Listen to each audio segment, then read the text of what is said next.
Okay, now it's January 2018. Last year I have already sent out over 400 letters to the GC and NAD leaders protesting abortion, but I'm not done yet. Here is my January 2018 letter that I sent out to 39 leaders at the GC and NAD. This letter here is a random letter that was sent to Derek Morris, president of Hope Channel, but all of the leaders got the same letter. It reads, "Greetings, can you please help me with this disturbing question? The official statement of the GC says the final decision whether to terminate the pregnancy, to kill the child, or not should be made by the woman after consultation. She should be aided in her decision by the guidance of the Holy Spirit." Elder Derek Morris, according to the English grammar and wording of this official document, the phrase whether or not suggests that the Holy Spirit does in fact lead women sometimes to murder their children, aka abortions.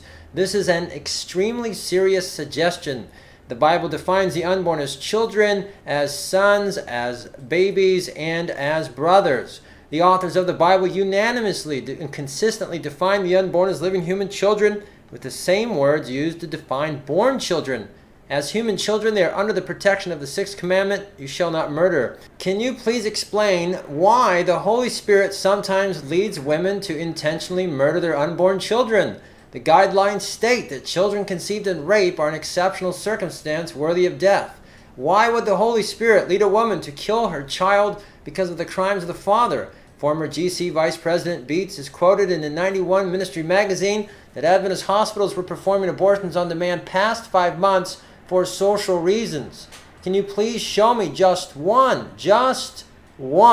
compelling social reason where the Holy Spirit justifies hurting or killing children? According to the Guttmacher Institute, 56 million children are murdered every year. Why is my Adventist church teaching in our official statements that God's Holy Spirit is an accomplice to the greatest genocide, infanticide the world has ever seen?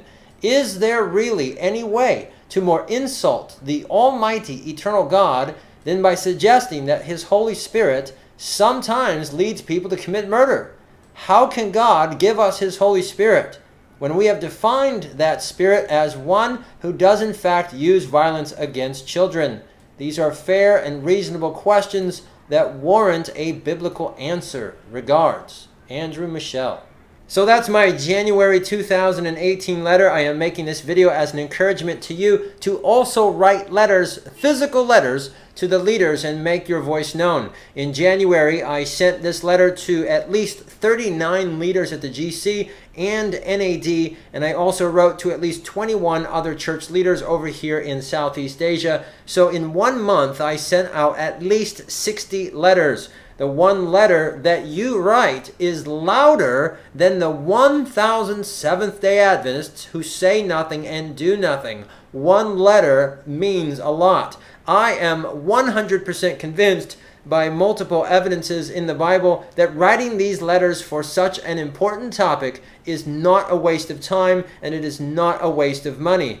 I hope that you will please join me in prayer that God will use our letters and our petitions to convict the minds of our leaders to address this issue, and if they refuse to do so, may our letters serve as physical evidence justifying God's intervention.